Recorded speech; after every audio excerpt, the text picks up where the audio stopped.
Chers amis, bonjour. C'est une coutume à laquelle les gendarmes sont attachés. Tous les ans, au mois de novembre, ils rendent hommage à Sainte Geneviève, leur patronne. Mais voilà, cette dévotion n'est pas du goût des laïcards, qui sont bien décidés de priver les gendarmes des messes. L'affaire dont je vais vous parler a eu lieu à Nîmes, dans les Gard. C'est les points et valeurs actuelles qui s'en sont fait l'écho. Le 6 novembre 2018, le chef du groupement de gendarmerie du Gard avait rappelé à ses troupes dans une note de service que la cérémonie à l'honneur de Sainte Geneviève devait se tenir le 30 novembre. Les gendarmes étaient libres de venir ou de rester chez eux. Ceux qui faisaient le choix d'être présents étaient attendus en uniforme au discours du préfet, puis à l'office religieux dans une église nîmoise célébrée par un aumônier militaire. Rien d'extraordinaire, sinon une coutume honorée comme il se doit. Pourtant, je vous le disais, c'est encore cela de trop pour les laïcards. Pour eux, la présence des gendarmes à la messe est un blasphème contre la laïcité. L'association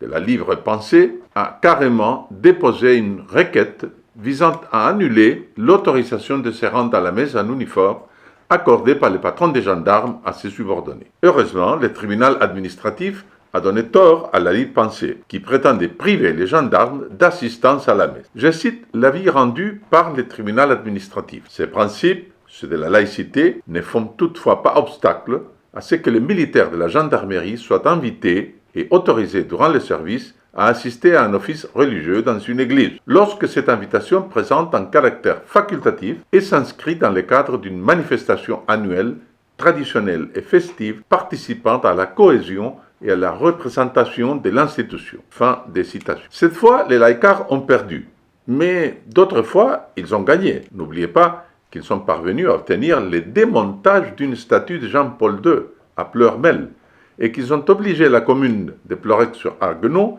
dans les Morbihan, à rendre un terrain où se trouvait un calvaire vieux de plusieurs décennies. Par contre, ces gens-là ne disent pas un mot contre les anti-islamiques grassement financés par les contribuables. Pourquoi ce déploie de mesures? Tout simplement parce que ce qu'ils détestent, c'est notre héritage chrétien. La laïcité n'est qu'un prétexte pour faire le vide, et si ce vide est comblé ensuite par l'islam, cela leur convient très bien. Bref, ils cherchent à obtenir devant les tribunaux tout l'inverse de ce que souhaitent les Français. Pour faire connaître les attaques incessantes subies par nos racines chrétiennes, je vous invite à partager cette vidéo sur les réseaux sociaux. Vous pouvez aussi l'envoyer à vos contacts par email. Merci de m'aider ainsi à alerter les Français.